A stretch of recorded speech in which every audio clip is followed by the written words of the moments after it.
Hello students, कैसे हो आप सब। वेलकम है आपका मेरे चैनल शिफालीज क्लासेस में। हम कर रहे थे एक्सरसाइज 3.1 मैट्रिसेस की। तो आज हम उसके नेक्स्ट कुछ क्वेश्चंस सॉल्व करेंगे। तो हम करेंगे 5th क्वेश्चन से स्टार्ट, क्योंकि 4 क्वेश्चंस हम पहले ही सॉल्व कर चुके हैं। ठीक है, तो नेक्स्ट आज हम स्टार्ट करते हैं क्वेश्चन नंबर 5th से। तो क्वेश्चन नंबर 5th की स्टेटमेंट पहले देख लेते हैं, आपकी स्क्रीन पर है। Construct a 3/4 matrix whose elements are given by. एक 3/4 मैट्रिक्स बनानी है हमें, जिसके एलिमेंट्स, जैसे हमने पहले भी किया था ये 4th क्वेश्चन में एक 2/2 मैट्रिक्स बनाई थी, अब हम 3/4 मैट्रिक्स बनाएंगे। ठीक है, और ये कंडीशन 2 दी हुई हैं, ये 2 पार्ट्स में हमने सॉल्व करना है। तो हम पहले इसका फर्स्ट पार्ट सॉल्व करेंगे। फर्स्ट पार्ट में हमने बनानी है 3/4 मैट्रिक्स। तो यानी कि जो नंबर ऑफ रोज हैं वो मेरे पास कितनी होनी चाहिए, 3, और नंबर ऑफ कॉलम्स जो हैं वो कितने होने चाहिए, 4। तो हम सबसे पहले जैसे हम करते हैं, हम एक जनरल मैट्रिक्स पहले कंस्ट्रक्ट करते हैं। तो करें, तो ए मैट्रिक्स, सपोज कोई जनरल मैट्रिक्स मैं ले रही हूँ ए। अब इसमें नंबर ऑफ रोज और नंबर ऑफ कॉलम्स देखेंगे इसके अकॉर्डिंग। तो नंबर ऑफ रोज कितनी है, 3 है। तो फर्स्ट रो पहले बनाएंगे। तो जैसे कि हमें पता है कि एलिमेंट्स किस टाइप के होते हैं, AIJ टाइप के। ठीक है, तो फर्स्ट रो, फर्स्ट कॉलम का एलिमेंट A11। देन अभी फर्स्ट रो को कंटिन्यू करेंगे, A12 यानी कि first row second column, A13 यानी कि first row third column, A14 यानी कि फर्स्ट रो फोर्थ कॉलम। अब 4 ही हमारे पास मैक्सिमम कॉलम चाहिए थे, तो यहाँ हम स्टॉप कर लेंगे। तो नेक्स्ट रो स्टार्ट करेंगे, A21, A22, A23, A24। ठीक है, और ये हमारी last row A31, A32, A33, A34। ठीक है, ये जनरल होगी। अब इन सारी की हम क्या निकालेंगे, वैल्यूज़ निकालेंगे। तो स्टार्ट करते हैं पहले A11 की। अब हमारे पास कंडीशन ये है, लिख लेते हैं कंडीशन कि AIJ की वैल्यू कैसी होनी चाहिए, 1/2 mod of -3i plus j। इस टाइप की जो है हमारे पास वैल्यूज़ होनी चाहिए। तो सबसे पहले हम A11 निकालेंगे। A11 यानी कि इसमें जहाँ i है वहाँ 1 और जहाँ j है वहाँ 1 पुट कर दो। तो करते हैं start, 1/2 mod of -3 into 1 plus 1। ठीक है, ये हो गया 1/2 mod of -3 plus 1, 1/2 mod of -2। तो ये हो गया 1/2। जब ये मॉड से बाहर आया तो ये बन गया 2, तो कैंसिल करके ये हो गया 1। ठीक है, नेक्स्ट A12। A12 पहले हम फर्स्ट रो कंप्लीट कर लेंगे। तो यहाँ पे वैल्यूज़ पुट करेंगे, 1/2 -3 इंटू 1 प्लस 2। तो ये हो गया 1/2 mod of -3 plus 2, 1/2 mod of -1। Mod से बाहर निकल के ये हो गया प्लस का 1, तो ये हो गया 1/2।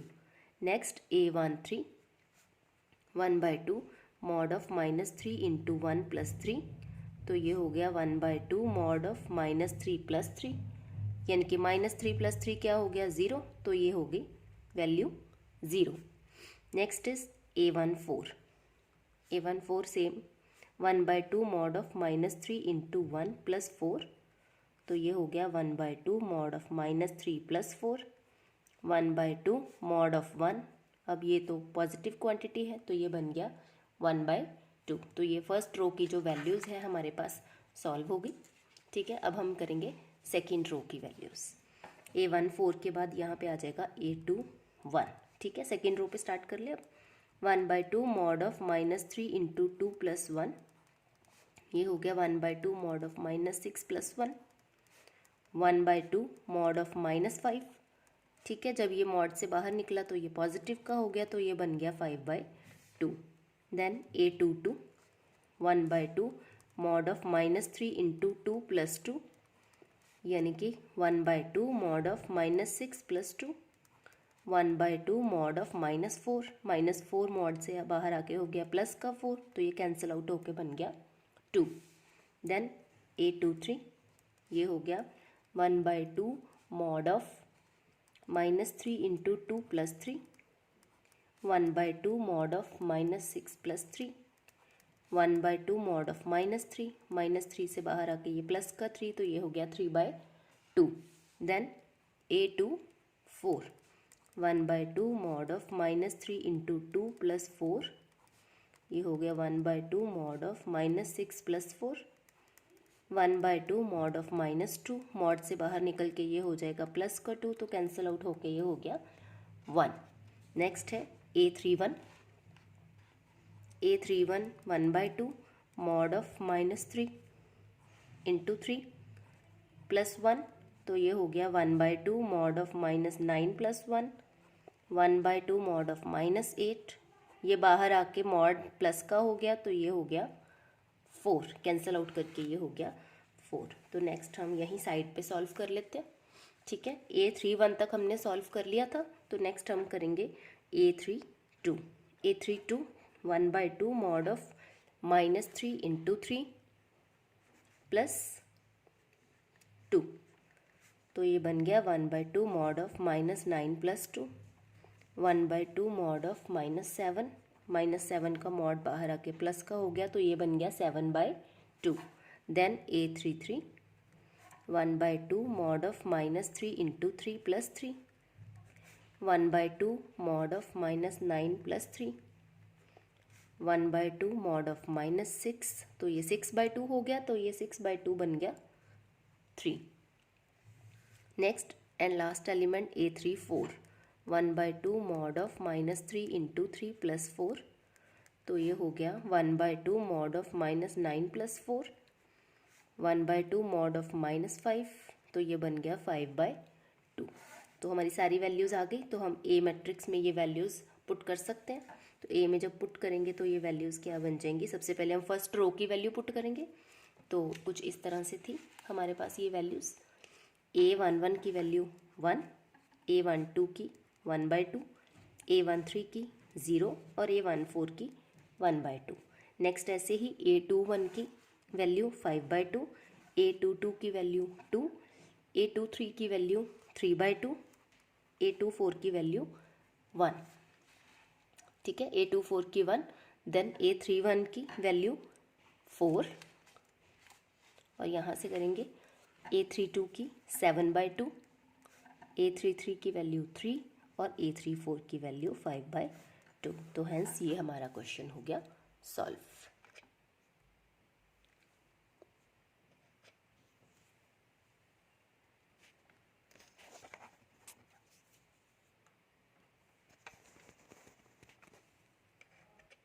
तो नेक्स्ट हम करेंगे इसका सेकंड पार्ट, 5th क्वेश्चन का।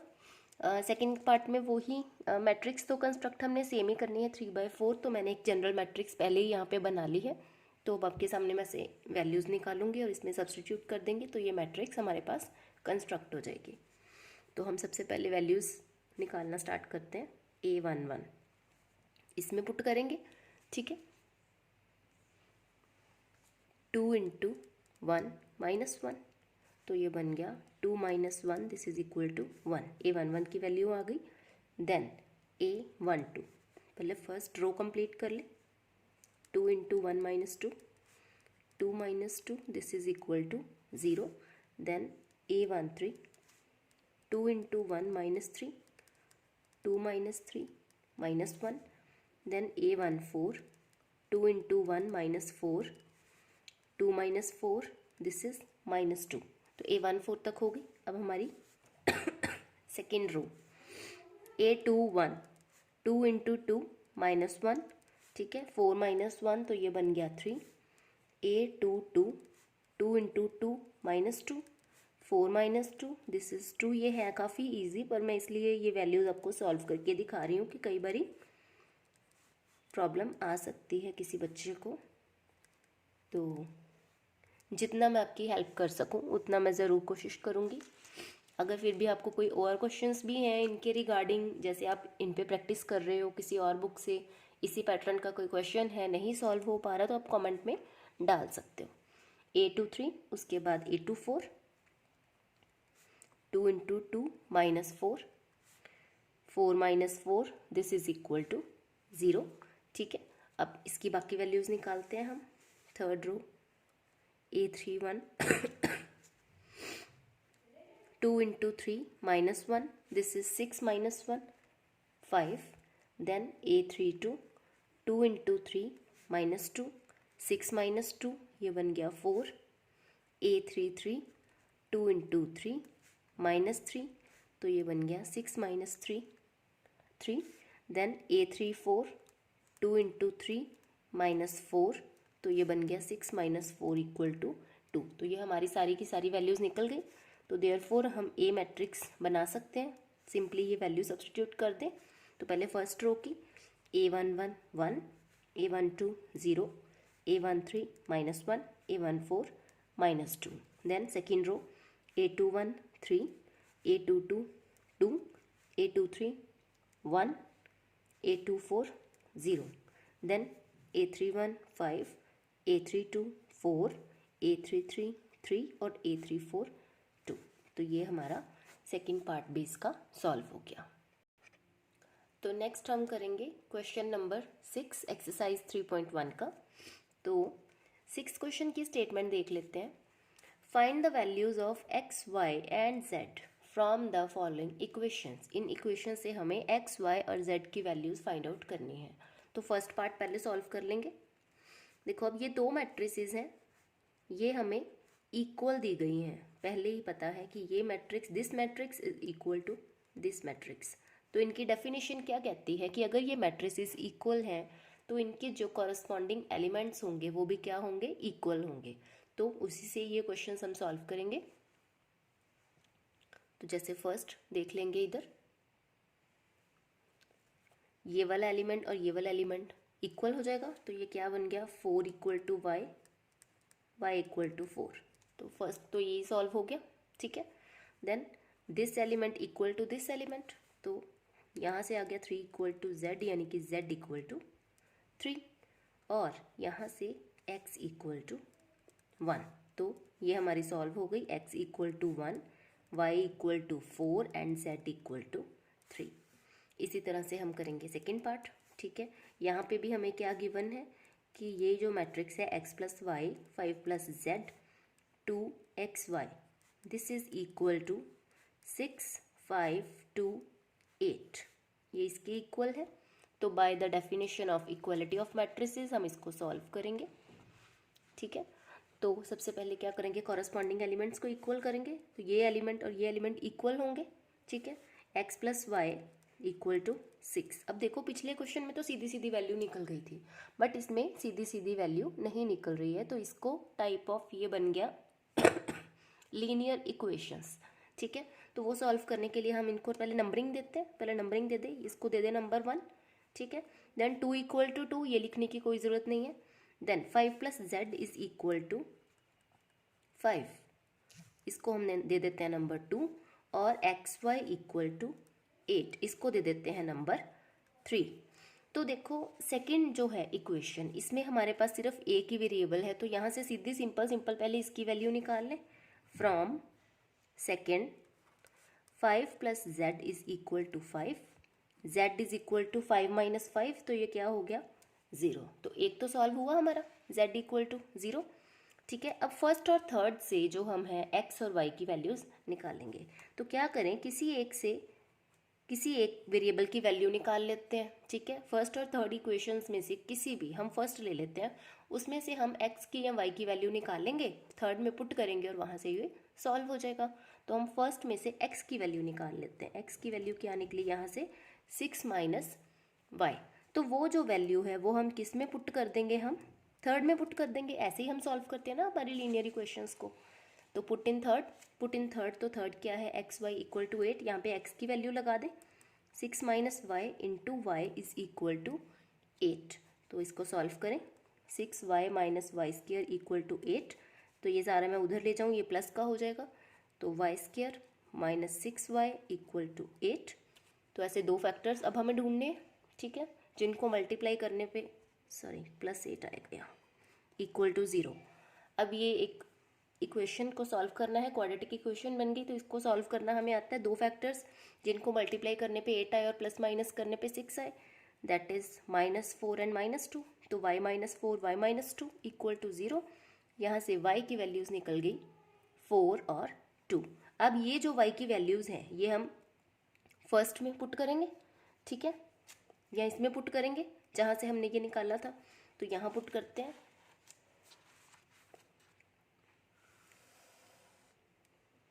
व्हेन सबसे पहले हमारे पास y की वैल्यू क्या निकली है, हमारे पास y की दो वैल्यूज़ आई हैं 4 और 2, दोनों पुट करेंगे।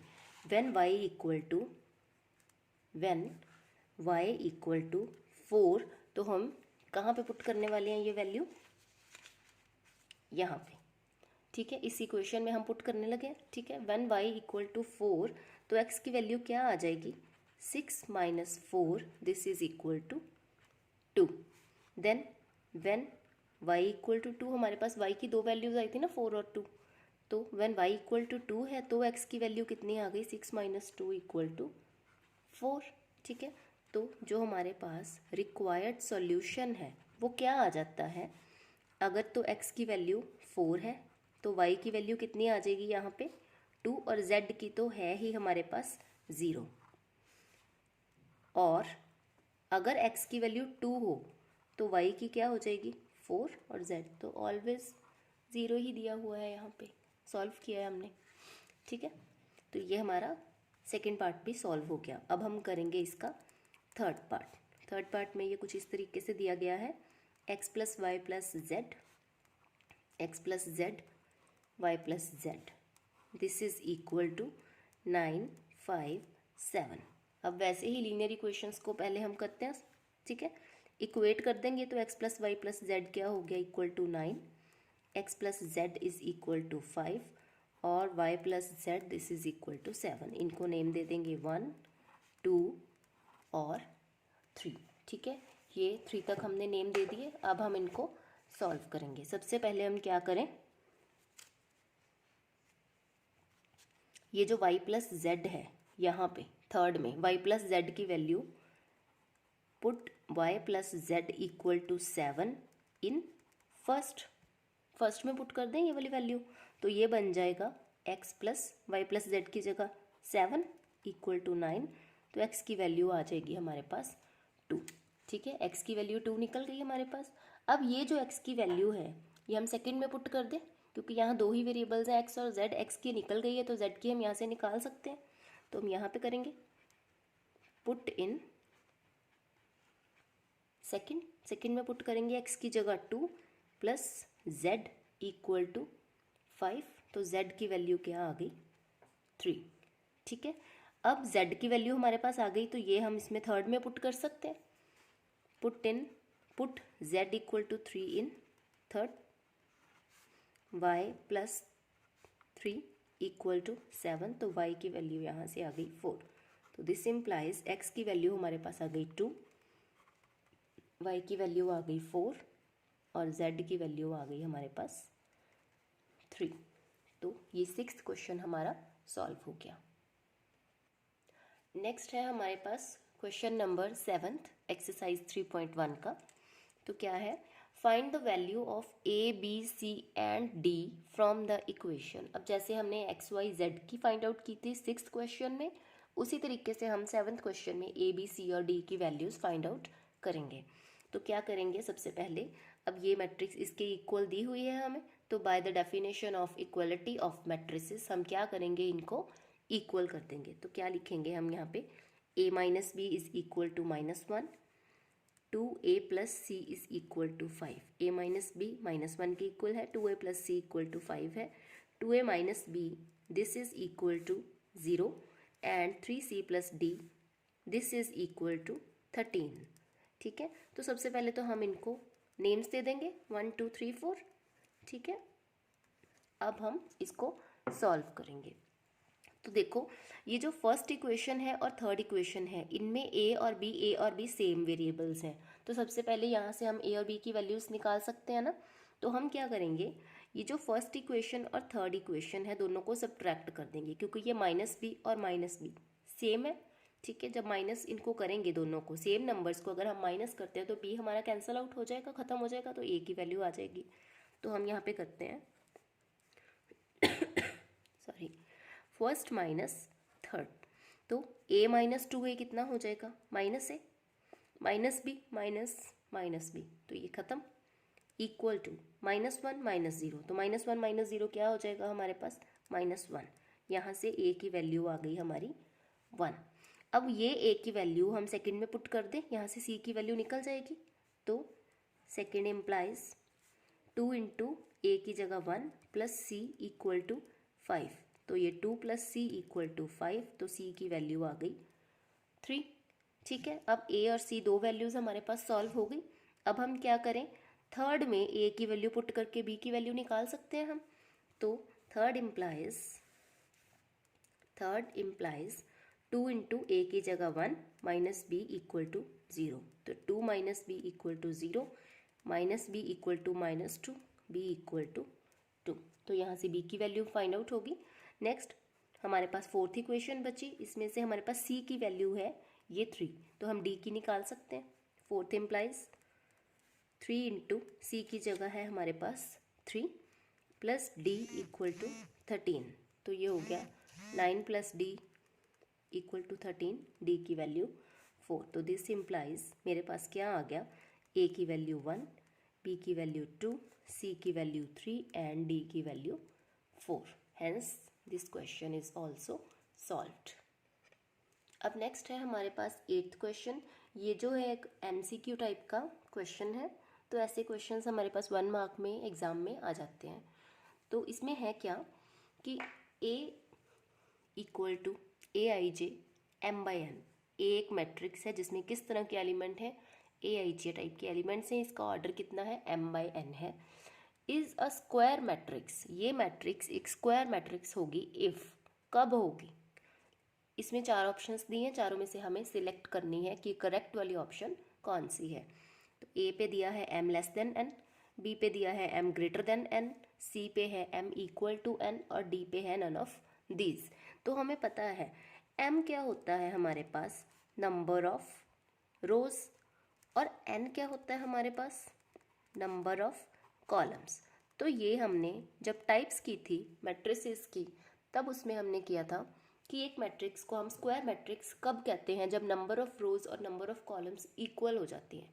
तो इस कंडीशन में नंबर ऑफ रोज अगर m है और नंबर ऑफ कॉलम्स अगर n है, तो अगर ये दोनों इक्वल हो जाएंगे तो क्या हो जाएगी, मेरे पास ये स्क्वायर मैट्रिक्स हो जाएगी। यही हमने शो करके दिखाना था कि कब है, तो इसका करेक्ट ऑप्शन है ऑप्शन सी।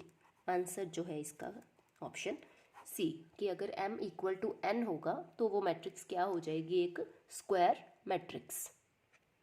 नेक्स्ट है question number 9, which of the given values of x and y make the following pair of matrices equal. अब कौन सी वैल्यूज जो हैं इन मैट्रिसेस को इक्वल बनाती हैं, तो हम ये क्वेश्चन उसी तरह से करेंगे जिस तरह से हमने कुछ पिछले क्वेश्चंस को सॉल्व किया था, कि bye the definition of equality of matrices हम इनको इक्वल करेंगे, इक्वेट करेंगे, और जो x की वैल्यू और y की वैल्यू निकलेगी उसके अकॉर्डिंग हम आंसर बता देंगे।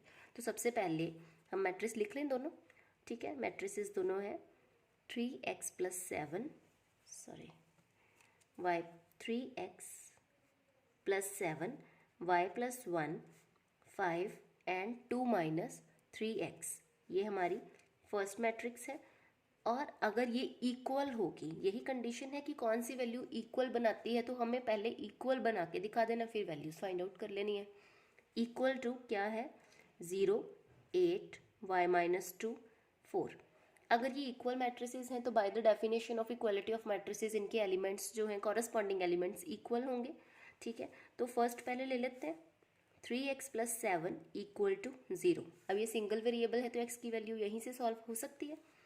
इसको मैं सॉल्व करूँ, 3x = -7, x = -7/3। अब हम चारों ऑप्शंस में से यहाँ से पूरा क्वेश्चन सॉल्व नहीं करेंगे, यहीं से देखेंगे कि कहाँ से x की वैल्यू -7/3 है, तो वही ऑप्शन हमारी करेक्ट हो जाएगी, ठीक है। अगर वो दो एक से ज़्यादा में आती है तो फिर नेक्स्ट देखेंगे, क्योंकि एग्ज़ाम में इतना टाइम नहीं होता ना।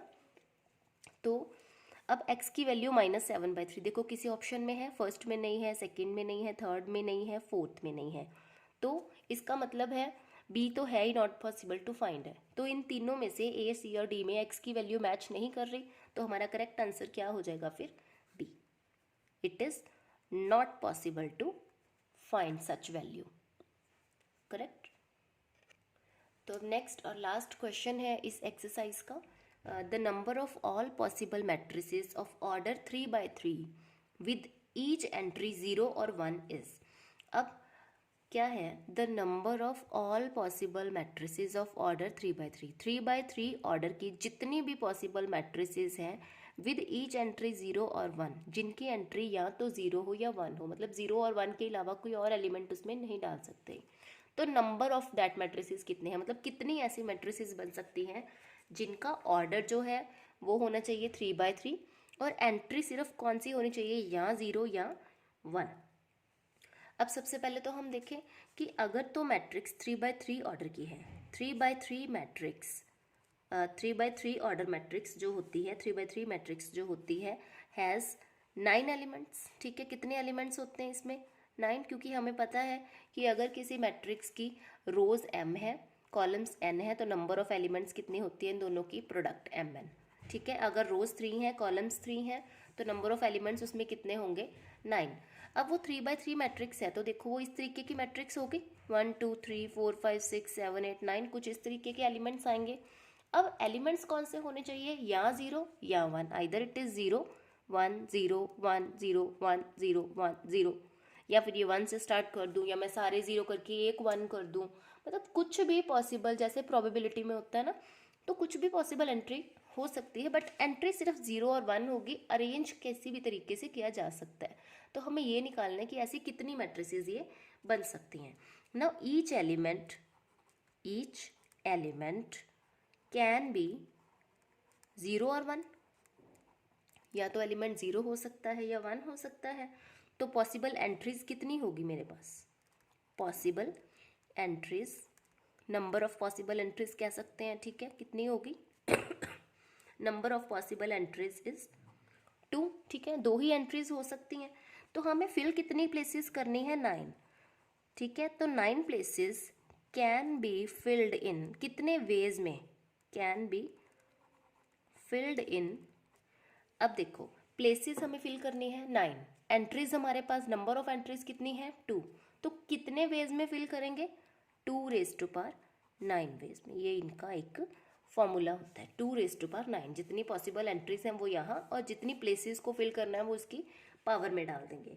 ठीक है, तो जो रिक्वायर्ड नंबर ऑफ मैट्रिसेस मेरे पास आएंगे, रिक्वायर्ड नंबर ऑफ मैट्रिसेस कितनी आएंगी मेरे पास? Required number of matrices equal to 2⁻9। तो 2 को 9 टाइम्स मल्टीप्लाई कर दें, 2 into 2 into 2 into 2 into 2 into 2, ये हो गए 3, ये हो गए 3 6, फिर 3 और डाल देते हैं, 9 हो गए। जब हम इन 9 को मल्टीप्लाई करेंगे तो आंसर आ जाएगा 512। ठीक है, तो आंसर क्या आ गया मेरे पास? इस क्वेश्चन का आंसर आ गया डी। ठीक है, सॉल्व। तो इसी के साथ हमारी ये जो एक्सरसाइज थी 3.1 ये फिनिश हुई। तो नेक्स्ट हम एनसीईआरटी का नेक्स्ट टॉपिक लेके मैं अगली वीडियो में आपको मिलूँगी। सॉरी मैं कुछ दिनों से वीडियोस नहीं डाल पाई क्योंकि मेरी हेल्थ कुछ ठीक नहीं चल रही थी, इसकी वजह से। तो आगे आपके लिए अच्छी अच्छी वीडियोस में लेके आती रहूँगी। तब तक के लिए अगर मेरी आपको वीडियो अच्छी लगे तो उसको प्लीज़ लाइक करें, कमेंट ज़रूर करके बताएं और सब्सक्राइब करें मेरे चैनल को। Thank you.